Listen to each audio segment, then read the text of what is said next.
The mobile processor. I believe that by now, all the loyal followers of my YouTube channel know that this is a key feature, if not the most important one, to consider when buying a mobile device, because it not only determines the performance your phone will have when you first get it, but also how well it will age over time without slowing down in the months after purchase. In addition, it defines how good the mobile network connectivity will be, or for example, how capable the GPU is for graphics when playing video games, since the mobile platform encompasses a ton of components. One of the most legendary ones is the Snapdragon 8 Gen 3.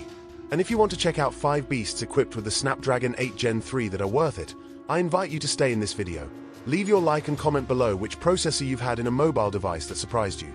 For me, it's clear, the Helio G90T, but in this video we'll talk about Qualcomm's Snapdragon 8 Gen 3, which was also an absolutely legendary processor, and I'll spoil it ahead. Obviously, as we progress through the video, the purchase options with this processor will get better since today they've dropped a lot in price.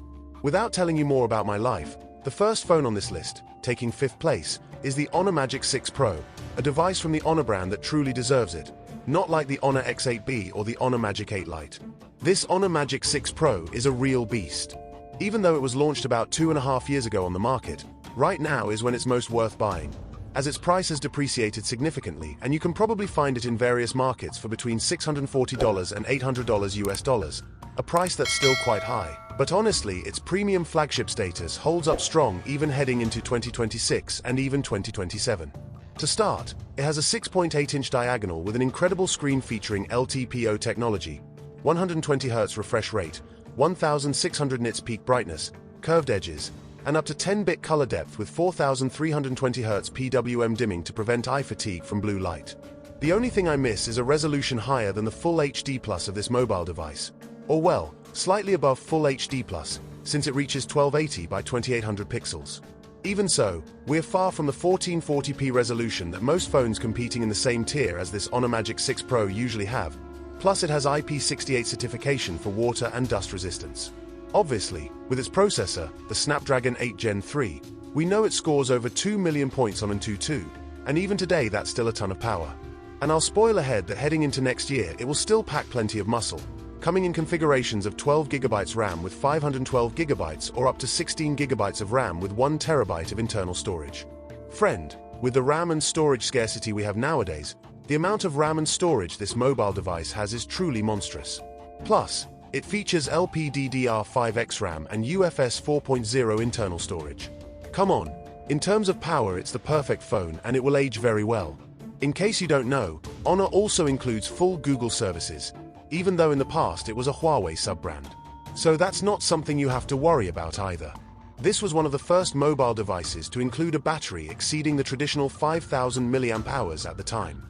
Today it has 5600 mAh capacity with silicon carbon technologies, paired with 80W fast wired charging, reverse charging support, and wireless charging reaching 66W speed, while reverse wireless charging hits up to 7.5W so you can use your own phone to charge, I don't know, some wireless earbuds or anything like that. As for its camera sensors, we have 3 on the back, a 50-megapixel main one, a 50-megapixel ultra-wide lens, and a 180-megapixel telephoto. Friend, the photos from this phone are extremely incredible. In fact, the camera sensors deliver such wonderful results in both photos and video recording that, despite being in 5th place, this is the phone with the best camera sensors out of all the ones I'll mention in the top. And why is it in 5th place then, having so many positive things and being the best in cameras? Simple and straightforward. It's not easy to get. And actually on AliExpress you could get it at a pretty competitive price with global but obviously we know not everyone wants to take the risk, and because it's not as easy to find, unlike the others in the top, it ranks lower. But I'll spoil ahead that if this phone were easy to find, it would perfectly be in 1st place with a gold medal or at least silver. But let's continue with 4th place. Here we see a phone that I personally tested. We're talking about the Poco F7 Pro. Yes, nowadays the Poco F8 Pro has come out, which is also pretty good, but this F7 Pro is honestly worth it. And with the release of the new F8 Pro, which goes for around $500 to $525, you can now get this F7 Pro for about $390 to $420. It's an extremely competitive price for what is a true flagship phone, no matter how you look at it. To start, it has IP68 rating and premium build materials like aluminum alloy or glass. The display is 6.67 inches, something compact, with AMOLED technology and up to 2K resolution on the screen. Come on, worthy of any flagship.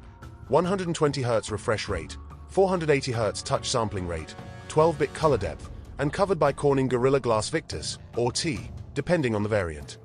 Here we would only miss LTPO technology to help with the device's battery autonomy.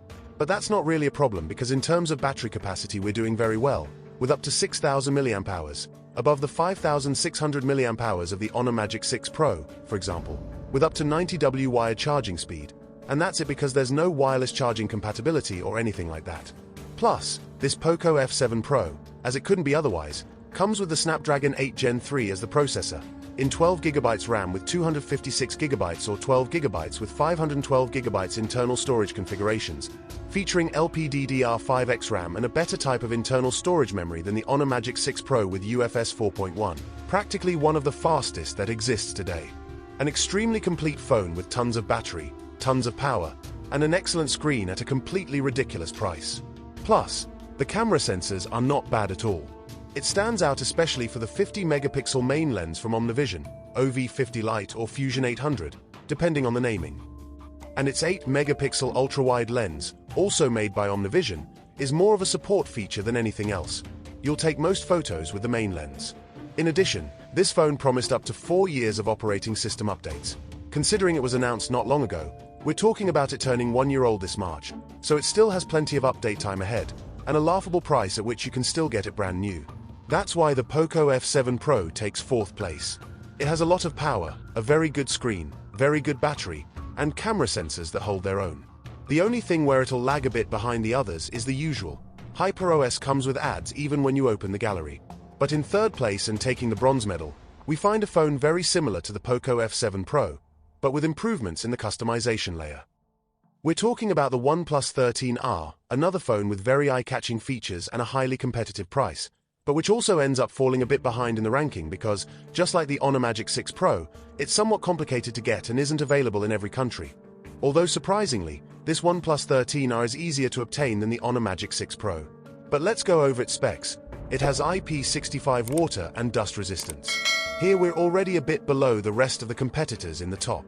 The display diagonal is 6.78 inches with a panel that has a resolution slightly above 1080 pixels, what would be called 1.5K resolution, 10-bit color depth, LTPO technology that provides a variable refresh rate between 1 and 120 Hz, plus a peak brightness that reaches 4,500 nits.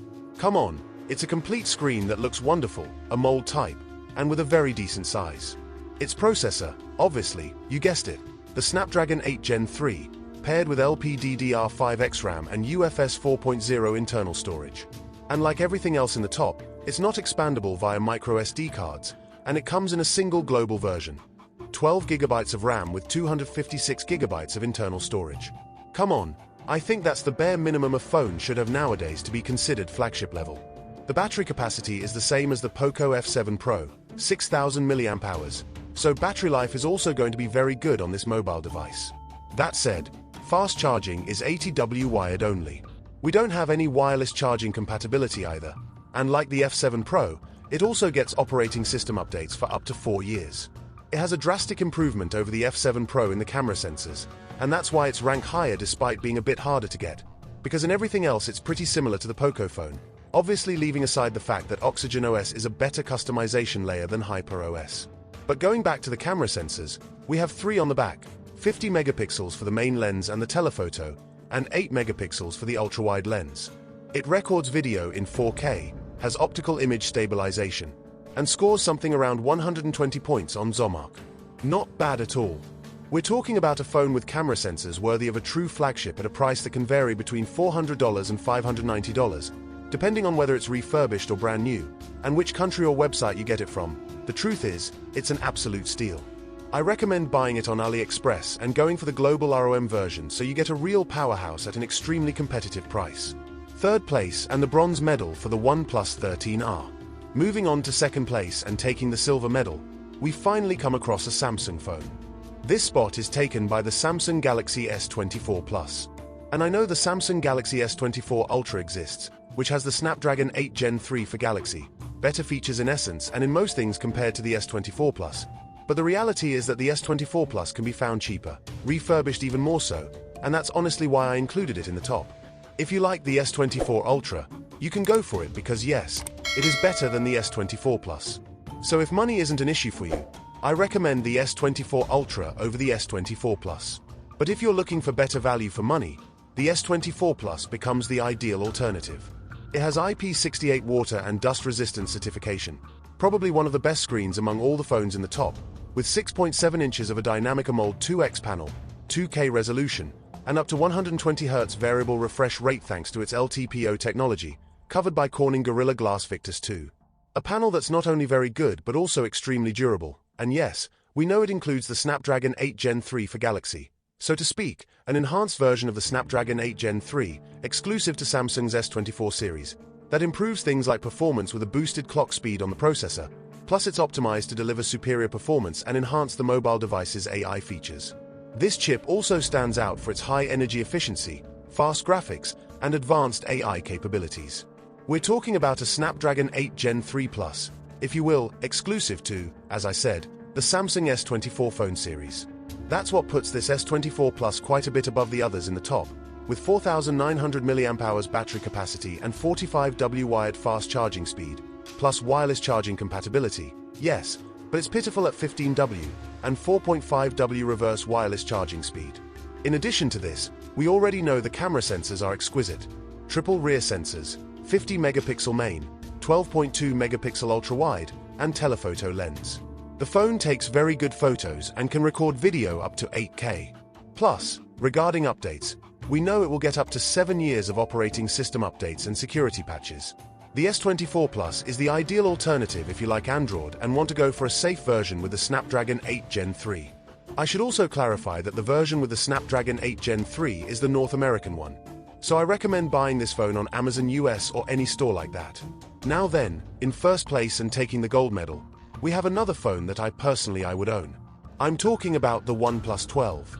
This phone is so good that even on AliExpress you can find the Chinese version with global OEM offering up to 24GB of RAM and 1TB of internal storage. Something totally insane again, given the RAM and storage scarcity we're seeing nowadays.